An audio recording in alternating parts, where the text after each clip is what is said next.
Type of physics, ठीक है। तो जनरली हमारे फिजिक्स के दो टाइप है। फर्स्ट टाइप जो है वो मेरा एशियन फिजिक्स कहलाता है, एशियन फिजिक्स, ठीक है।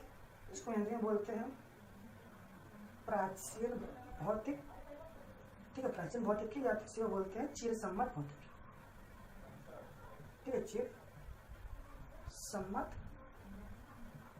भौतिकी। यानी कि हम लोग इस एशियन फिजिक्स में हम लोग प्राचीन में जो चीज़ें हो रही थी उसके बारे में हम लोग इसमें पढ़ते हैं। पहले सबसे पहले जो हम लोग का फिजिक्स आया था, यानी कि सबसे पहले जो फिजिक्स आया था हम लोग उसमें उसकी स्टडी हम लोग इसमें करेंगे, ठीक है। और जो सेकेंड है वो मॉडर्न फिजिक्स है, ठीक है। यानी कि एशियन फिजिक्स के बाद हम लोग किसकी बात करेंगे, मॉडर्न फिजिक्स की बात करेंगे, यानी कि आधुनिक भौतिकी, आधुनिक भौतिकी, ठीक है। अब प्राचीन भौतिकी किसे कहते हैं, हम बात इसकी करेंगे। यानी कि 1900 से पहले, 1900 ईस्वी से पहले के जो फिजिक्स थे, ठीक है, 1900 ईस्वी से पहले के जो फिजिक्स थे उसको हम लोग चिर सम्मत भौतिकी यानी कि एशियन फिजिक्स कहते हैं, ठीक है। और जो 1900 के बाद फिजिक्स आया है, ठीक है, 1900 ईस्वी के बाद के जो फिजिक्स है यानी कि जो भौतिकी है उसको हम लोग आधुनिक भौतिकी कहते हैं, ठीक है। अब इस एशियन फिजिक्स और मॉडर्न फिजिक्स में डिफरेंस क्या है, ठीक है, आखिर हम क्यों इसको अलग अलग पढ़ते हैं, ठीक है, हम इसकी बात करते हैं, ठीक है। तो जो ये एशियन फिजिक्स है यानी कि चिर सम्मत भौतिकी है, हम पहले इसकी बात करेंगे। तो हम आपको बताए हैं कि जो मेरा नेचर है, सबसे पहले बात करते हैं फिजिक्स का मतलब, ये हम बताया कि फिजिक्स किससे मिलकर बना हुआ, फिजिक्स से, फिजिक्स का मतलब होता है प्रकृति, ठीक है। तो जो प्रकृति है, ठीक है, प्रकृति दो चीजों से मिलकर बनी हुई है, ठीक है। नेचर दो चीजों से मिलकर बना हुआ है, ठीक है। पहला द्रव्य यानी कि मैटर, और दूसरा ऊर्जा मतलब एनर्जी, ठीक है। फिजिक्स से हमें बताया नहीं कि जो फिजिक्स है भौतिक विज्ञान वो फिजिक्स से मिलकर बना हुआ है, यानी कि फिजिक्स वर्ड से बना है।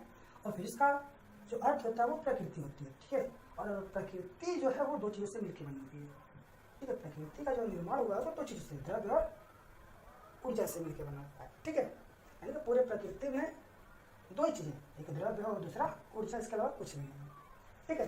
तो जो मेरा ये एशियन फिजिक्स यानी कि जो प्राचीन फिजिक्स है, ठीक है, जो मेरा प्राचीन फिजिक्स है ये द्रव्य और ऊर्जा को अलग अलग मानता है। यानी कि ये कहता है कि द्रव्य अलग चीज है और ऊर्जा अलग चीज है, यानी कि मैटर, ठीक है, अलग है और एनर्जी अलग है। यानी कि इसका सीधा सा मतलब ये है कि ये कहता है कि जो द्रव्य है वो एनर्जी में यानी कि ऊर्जा में, और ऊर्जा एनर्जी में कन्वर्ट नहीं हो सकता। यानी कि हम लोग द्रव्य को ऊर्जा यानी कि मीटर को एनर्जी में कन्वर्ट नहीं कर सकते और ना ही एनर्जी को हम लोग मीटर में कन्वर्ट कर सकते हैं, ठीक है। और जबकि ये जो मेरा मॉडर्न फिजिक्स है वो इस बात को बताता है कि नहीं, ये जो द्रव्य है वो एनर्जी में और एनर्जी द्रव्य में चेंजेबल है। यानी कि मॉडर्न फिजिक्स कहता है कि नहीं, एनर्जी और द्रव्य दोनों एक ही चीज़ है, यानी कि द्रव्य को एनर्जी में बदल सकते हैं और एनर्जी को द्रव्य यानी कि मीटर में बदल सकते हैं, ठीक है। तो ये मेन दो डिबेट है इनमें, एशियन फिजिक्स और मॉडर्न फिजिक्स में, ठीक है। और हम बात अब करें कि आखिर ये किस बेस पर कहा जा रहा है, किस आधार पर कहा जा रहा है कि द्रव्य को एनर्जी में और एनर्जी को द्रव्य में बदला जा सकता है, ठीक है। तो 1900 के बाद एक साइंटिस्ट है जिनका नाम है अल्बर्ट आइंस्टीन, ठीक है। अल्बर्ट आइंस्टीन, उन्होंने एक इक्वेशन दिया था फिजिक्स की दुनिया में, और ये इक्वेशन फिजिक्स दुनिया में एक सबसे बड़ा योगदान है, सबसे बड़ा ये चमत्कार साबित हुआ है, ठीक है। तो E बराबर mc², where E equal to energy, m mass और c स्पीड ऑफ लाइट। यानी कि ये इक्वेशन ये बताता है कि एनर्जी को हम लोग मास में कन्वर्ट कर सकते हैं और मास को एनर्जी में कन्वर्ट कर सकते हैं, ठीक है, यानी कि एनर्जी और मास आपस में चेंजेबल है, यानी कि दोनों एक ही चीज़ है, ठीक है। और जबकि मेरा जो प्राचीन फिजिक्स है वो ये बात को नहीं मानता है, ठीक है। के टाइप को देखें, वैसे हम लोग लॉ के टाइप को देखेंगे। तो यहाँ आज हम बात करने वाले हैं रेगुलर रिफ्लेक्शन, ठीक है, रेगुलर रिफ्लेक्शन के लॉ की बात करेंगे, यानी कि लॉ ऑफ रेगुलर रिफ्लेक्शन, ये कहना ज़्यादा सही होगा, लॉ ऑफ रेगुलर रिफ्लेक्शन। और हम लोग जनरली जो भी चीज़ें हम लोग पढ़ते हैं रेगुलर रिफ्लेक्शन के बारे में पढ़ेंगे, ठीक है। तो आज हम लोग रेगुलर रिफ्लेक्शन के नियम पर देखते हैं, उसके कौन कौन से नियम और कितने नियम, उस पर मेरी चर्चा होने वाली है। चलिए देखते हैं क्या क्या है उस नियम के अंदर। तो मेरे साथियों, आप ये अगर मान लीजिए कि आपके पास ये कोई एक स्मूथ सरफेस है और इस स्मूथ सरफेस को हम कोट कर दें, यानी कि इसको हम पेंट कर दें ताकि इससे रिफ्लेक्शन करा सकें हम। अगर इस तरीके से इसको पेंट कर देते हैं तो मान लीजिए कि अगर कोई लाइट रे आ रही है, अगर कोई लाइट रे आ रही है तो आने के बाद इसका रिफ्लेक्शन होगा, रिफ्लेक्शन करने के बाद ये वापस उसी मीडियम में चली जाएगी जिस मीडियम से आई थी, ठीक है। इस तरीके से यही था हमारा रिफ्लेक्शन का पार्ट, इसी को तो रिफ्लेक्शन करते थे।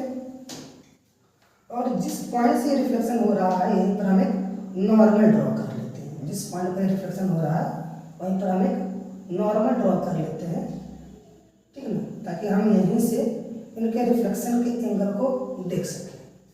ये मेरा क्या, ये मेरा नॉर्मल है, इसको हम क्या कहते हैं, इसको हम नॉर्मल कहते हैं। नॉर्मल मतलब अभिलंब, ये मेरा अभिलंब है, ठीक। और ये जो आने वाली लाइट है इसको हम लोग बोलते हैं आपतित किरण, आपतित किरण इसको बोलते हैं, इंग्लिश में इसको बोलते हैं इंसिडेंट रे, इंसिडेंट रे बोलते हैं इसको। और ये हमारा जो जाने वाली किरण इसको बोलते हैं परावर्तित किरण, परावर्तित किरण, परावर्तित किरण, जाने वाली किरण को परावर्तित किरण बोलते हैं। और इसको बोलते हैं रिफ्लेक्टेड रे, रिफ्लेक्टेड रे। ये मेरी दो किरण है। नॉर्मल और इंसिडेंट रे के बीच में आप देख रहे हो एक एंगल बन रहा है, इस एंगल को आई से इंडिकेट करते हैं और इसका नाम होता है angle of incident, angle of incident मतलब आपतन कोण, आपतन कोण। और यहाँ पर देख रहे हैं कि नॉर्मल और रिफ्लेक्टेड रे के बीच में एक एंगल बन रहा है, इसको आर से इंडिकेट करते हैं और इसको बोलते हैं angle of reflection, angle of reflection, angle of reflection मतलब परावर्तन कोण, परावर्तन कोण, एक परावर्तन कोण, ठीक है। तो इतनी चीजें होती है किसी भी रेगुलर रिफ्लेक्शन के अंतर्गत। तो इसके अंदर रेगुलर रिफ्लेक्शन के अंदर जनरली दो लॉ होते हैं। पहला लॉ क्या कहते हैं, ये सब के सब आपको इस फिगर में दिखाई दे रहा है, इस फिगर के बाहर कोई भी लॉ नहीं मिलेगा आपको। पहला लॉ कहता है कि incident ray, reflected ray and normal, यानी कि आपतित किरण, परावर्तित किरण और आपतन बिंदु, ये जो बिंदु है इसको बोलते हैं आपतन बिंदु, दिस इज इंसिडेंट पॉइंट, आपतन बिंदु, आपतन बिंदु, इंसिडेंट पॉइंट, इसको हम ओ से इंडिकेट कर देते हैं। तो पहला नियम कहता है कि आपतित किरण, परावर्तित किरण तथा आपतन बिंदु पर अभिलंब, आपतन बिंदु पर अभिलंब, ये तीनों के तीनों एक ही प्लेन में होते हैं, एक ही प्लेन में होते हैं, एक ही सतह में होते हैं, एक ही तल में होते हैं। और जिस तल में ये तीनों होते हैं उस तल को हम लोग बोलते हैं परावर्तक तल।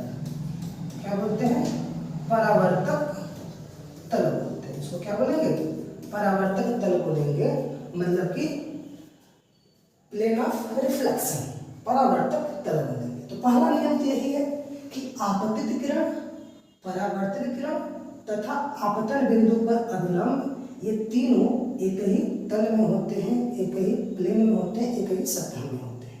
ये पहला